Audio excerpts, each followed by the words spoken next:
నా పేరు డాక్టర్ చావా ఆంజనేయులు. ఇప్పుడు మనం చూసినట్టయితే ఈ కోవిడ్ అనేది చాలా ఎక్కువగా ఉందండి.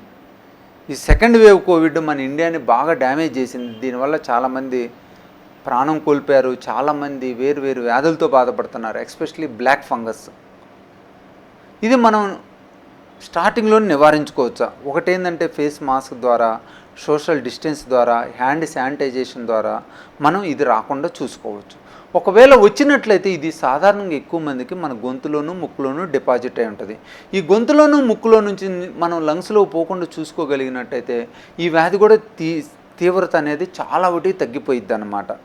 మనకి ఏదన్నా కొంచెం గొంతులో ఇరిటేషన్ లాంటిది ఉన్నా, ఏమాత్రం మైల్డ్ సిమ్టమ్స్ ఉన్నా, అంటే ఇరిటేషన్, ముక్కుల మీద కారుతున్నట్టున్నా, గొంతులో మైల్డ్ పెయిన్ ఉన్నా కూడా ఇమ్మీడియట్గా మనం ఈఎన్టీ డాక్టర్ గారిని సంప్రదించి దాన్ని పూర్తిగా నయం చేసుకున్నట్టయితే ఈ వైరస్ అనేది అక్కడితోటి ఆగిపోతుంది అన్నమాట.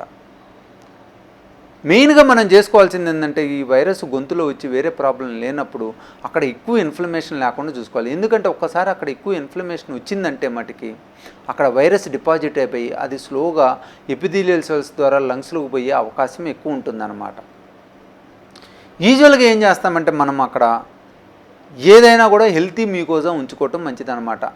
హెల్తీ మ్యూకోజాని ఎట్టు ఉంచుకోవాలి? ఒకటి, సెల్స్కి ఎప్పుడూ మంచిగా హైడ్రేట్ చేసుకుంటూ ఉండాలి. రెండోది, ఆ పైన హైజీన్ మంచిగా మెయింటైన్ చేసేటట్టు ఉండాలి.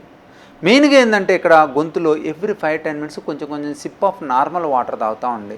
ఇదేం చేస్తుందంటే ఒకటి, ఆ గొంతులో ఉన్న మ్యూకోజా మీద ఏదైనా వైరస్ ఉన్నా కూడా ఆటోమేటిక్గా పొట్టలో తీసుకెళ్ళిద్ది. పొట్టలో ఎసిడిటీ ఉన్నప్పుడు, ఆ వైరస్ లోడ్ తక్కువగా ఉన్నప్పుడు, ఆ ఎసిడిక్ ఎన్విరాన్మెంట్లో pH వాల్యూ తక్కువ ఉన్నప్పుడు అది చచ్చిపోతుంది అన్నమాట. వైరస్ బర్న్ అయిపోతుంది.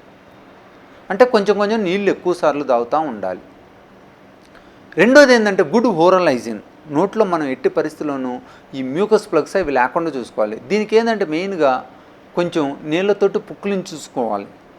కొంచెం గోరువెచ్చని నీళ్ళు తీసుకొని రోజుకు 2 సార్లు, ఎక్కువ సార్లు చేయకూడదు. గంట చేస్తే దానివల్ల అక్కడ ఉన్న మ్యూకోజా ఇంకా డ్యామేజ్ అయ్యే అవకాశం ఉంటుంది. కంటిన్యూస్గా హార్ట్ అనేది తగలకూడదు ఎప్పుడు టిష్యూస్కి.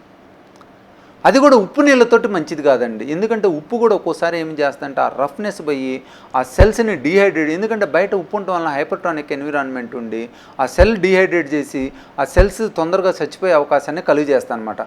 సో ఉప్పు నీళ్ళతోటి పుక్కులింగ్ ఇవ్వద్దు. నార్మల్ నీళ్ళతోటి ఫ్రీక్వెంట్గా నోరు వాష్ చేసుకుంటా ఓరల్ హైజీన్ని మెయింటైన్ చేయండి.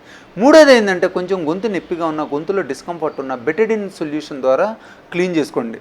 కొద్దిగా బెటడిన్ని కొంచెం వాటర్ని గోరువెచ్చని నీళ్ళని కలిపి రోజుకు 3-4 సార్లు బెటడిన్ తోటి గార్గులు చేసినట్టయితే అక్కడ ఉన్న వైరస్ చచ్చిపోయిద్ది.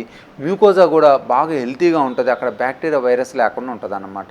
సో ఈ విధంగా మనం కొంచెం గొంతుని పరిశుభ్రంగా ఉంచుకుంటా, నీళ్ళతోటి పుక్కులను చూసుకుంటా, బెటడిన్ సొల్యూషన్తో గార్గులు చేసుకుంటా మనం గొంతుని హైజీనిక్గా ఉంచుకోవచ్చు. దాంతోపాటు కొద్దిగా నీళ్లు తాగుతా సెల్స్ అన్నింటినీ హెల్తీ స్టేజ్లో ఉంచుకుంటే మనకి ఈ కరోనా వైరస్ అనేది అక్కడే ఆగిపోయిద్ది. ఆ టైంలో ఇంక్యుబేషన్ పీరియడ్ అయ్యేటప్పటికి మన బాడీలో రెసిస్టెన్స్ పెరిగి ఆ వైరస్ ఇంకెక్కడే స్ప్రెడ్ కాకుండా చేస్తానమాట. సో ఈ విధంగా ఈ 3 విధానాలను ఫాలో అయ్యి మన ముక్కు గొంతులో నుంచి వైరస్ అనేది లంగ్స్లో పోకుండా జాగ్రత్త పడాలి. టీకాలు లేవు, మందులు లేవు, యాంటీబయాటిక్స్ లేవు, ఇన్ని హాస్పిటల్స్ లేవు, వెంటిలేటర్లు అనేవి అప్పట్లో లేవు. 36 నెలలు అయిన తర్వాత సామూహిక రోగ నిరోధక శక్తి, హెర్డ్ ఇమ్యూనిటీ